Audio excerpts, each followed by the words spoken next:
नमस्कार। सीताराम ज्योतिष परिवार में आज मैं राज गोयल आपको जो हमारी होने वाली क्लास है एस्ट्रो वास्तु के बारे में बताऊंगा। एस्ट्रो वास्तु यानी कि कुंडली से वास्तु हम देखेंगे। कुंडली से वास्तु हम समझेंगे कि क्या है।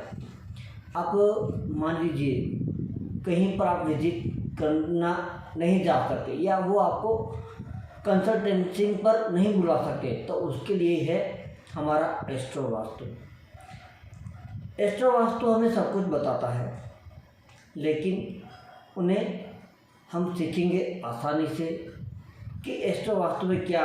सबसे पहले आप तो यही सोचोगे कि भाई हम सीखेंगे क्या। तो इसमें देखिए दिशा कोण, उपदिशा, प्लॉट, अपार्टमेंट, क्योंकि आजकल हम देखते हैं तो भूमि से ज़्यादा छोटे घरों की जगह पर अपार्टमेंट फ्लैट अधिक है। तो दिशा कोण, धनात्मक ऋणात्मक का ऊर्जा क्षेत्र। धनात्मक को हम हल्के और ऋणात्मक को भारी रखें। भूखंड की गुणवत्ता, विभिन्न कार्यों के लिए कौन सी शुभ स्थिति है, निर्माण कार्य प्रगति, भूखंड का विभाजन करें तो कैसे करें, दिशा कोण और भूखंड में मुख्य द्वार की स्थिति, ये सबसे बहुत महत्वपूर्ण पॉइंट है। भवन निर्माण में आकाश तत्व है, जल स्तोत्र, भूगत बल जंडारण, यानी कि हम भूमि में, यानी कि आजकल देखिए जगह तो छोटी है लेकिन हम पानी की टंकी क्या करते हैं भूमि में बनाते हैं ना, तो उसके बारे में भी जानेंगे। उसके बाद बेसमेंट का निर्माण, शौच, स्नानघर,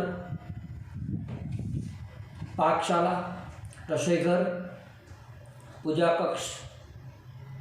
पूजा घर में रखनी चाहिए वो सावधानियाँ, स्वागत भोजन कक्ष, वास्तु का निर्देश,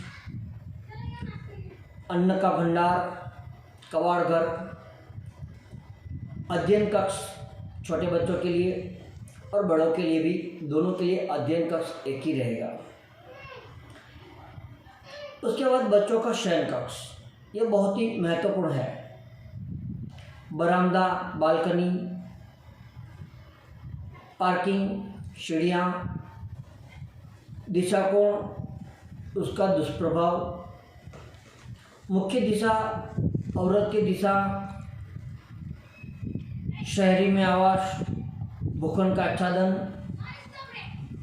उत्तर दिशा में सड़क वाला भूखंड, दक्षिण दिशा में सड़क वाले भूखंड, पूर्व दिशा में सड़क वाले भूखंड, पश्चिम दिशा में सड़क वाले भूखंड। फ्लैट अपार्टमेंट, उत्तर पूर्व में अतिरिक्त भूमि, उत्तर पश्चिम दिशा में विस्तार, दक्षिण पूर्व में विस्तार।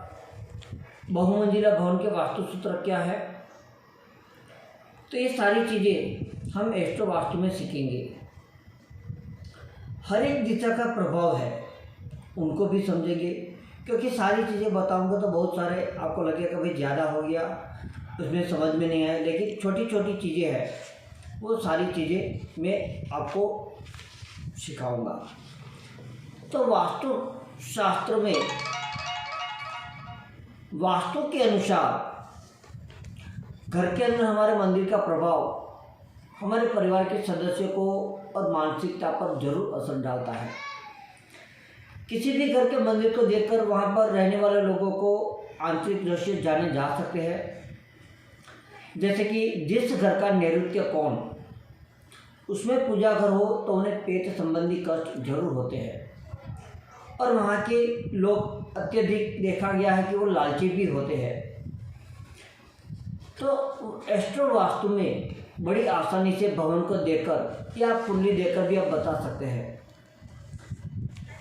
व्यापारिक प्रतिष्ठा, कार्यालय, ऑफिस का कॉम्प्लेक्स, रेस्टोरेंट, होटल, अस्पताल, नर्सिंग होम, शिक्षण संस्थान, यानी कि आजकल छोटे स्तर पर छोटे माध्यम से भी छोटी छोटी क्लासेस के स्कूल चल रहे हैं, उनके बारे में भी हम जानकारी सीखेंगे भी क्या होना चाहिए और क्या नहीं होना चाहिए।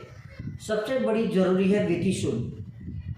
धरातल का वास्तु प्रभाव, भूखंड भवन का विस्तार का प्रभाव, वास्तु दोष जन्य बाधा और उनके उपचार भी, क्योंकि देखिए हम सीखेंगे तो उनके उपचार भी हमें जरूरी है।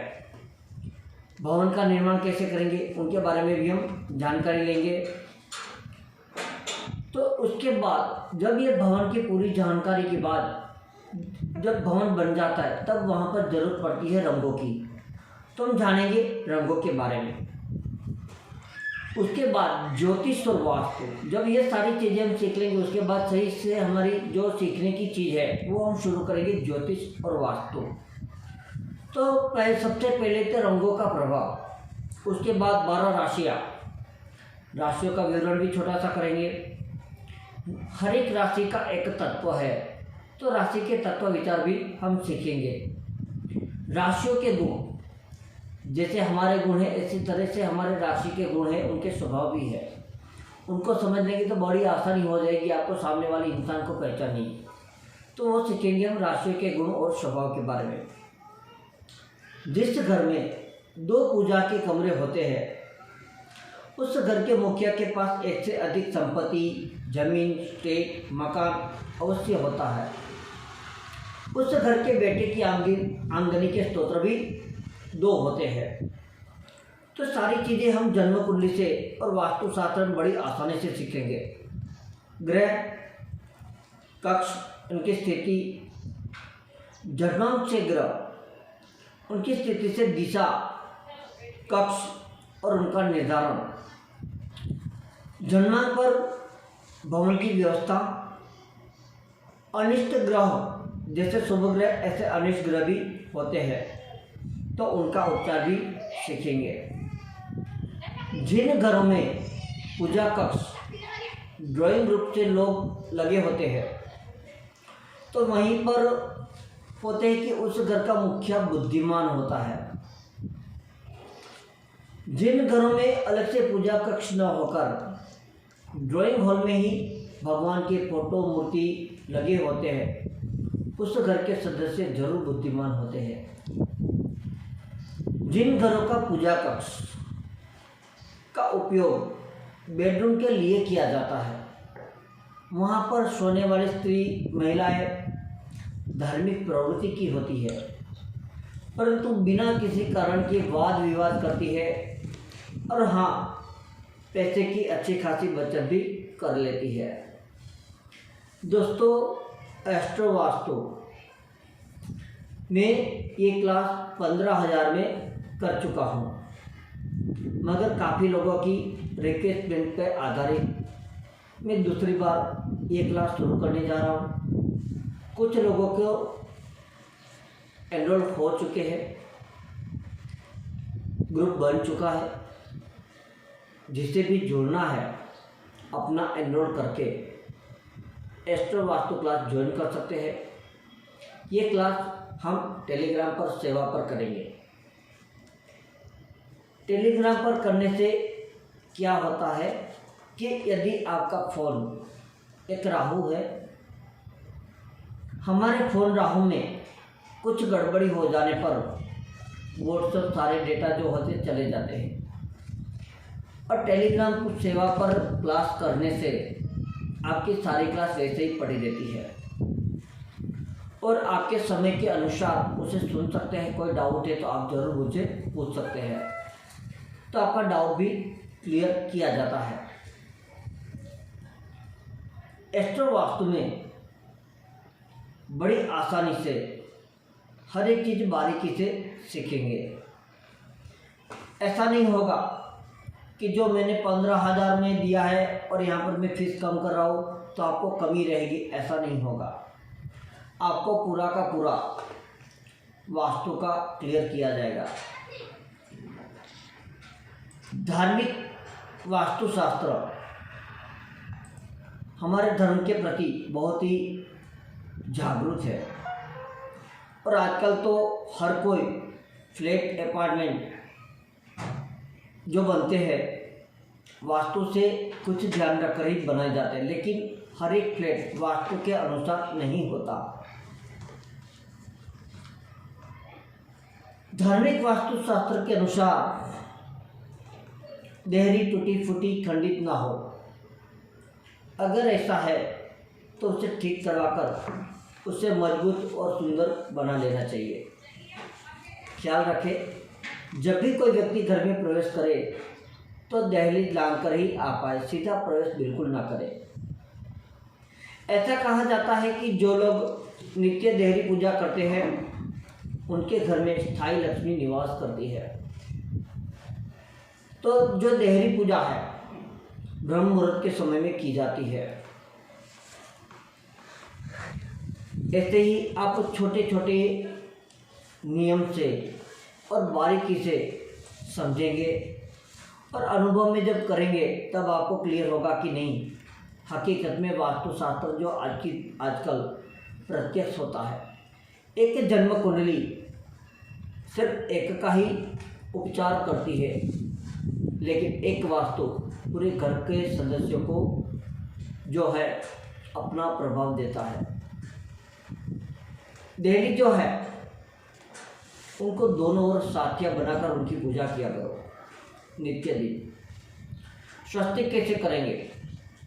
तो स्वस्तिक जो है सिंदूर से बनाया जाएगा, जिनसे बाहर की नेगेटिव ऊर्जा को वहीं के रोक देगी और पॉजिटिव ऊर्जा हमारे घर में बनी रहेगी। किसी की नज़र नहीं लगती, यह भी देखा गया है।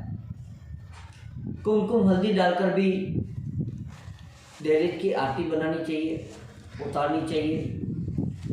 भगवान का पूजन करने के उपरांत अंत में दहलीज की पूजा भी करनी चाहिए। सबसे पहले उठकर दहलीज है उनके जल से साफ करें, नहा धोकर स्वस्थ होकर हमारे घर मंदिर में होता है, मंदिर की पूजा अर्चना करने के बाद दहलीज की पूजा करनी चाहिए। गंदे पैर या चंपल को रगड़कर साफ नहीं करना चाहिए, इस बात को जरूर याद रखें। यदि कोई इंसान बुजुर्ग दहलीज पर खड़े हैं तो किसी के चरण स्पर्श बिल्कुल नहीं करने चाहिए। कई बार तो लोग दहलीज के अंदर से विदाई दहलीज के बाहर खड़े रहकर करते हैं, परंतु हमारे वास्तुशास्त्र में बताया गया है कि कभी भी किसी मेहमान का स्वागत या विदाई दहलीज पर खड़े रहकर नहीं करना चाहिए। मित्रों, वास्तुशास्त्र वो चीज़ है जो आज के ज़माने में बहुत ही उपयोगी और कारगर है।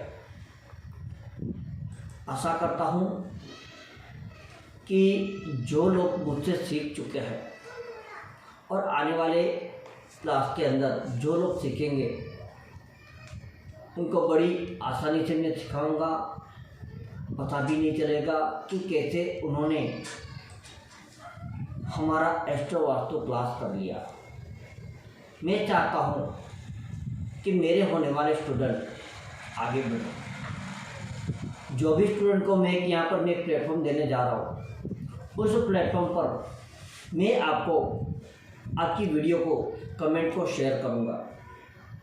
सीताराम ज्योतिष और वास्तु परिवार के अंदर एक चैनल क्रिएट होने जा रही है।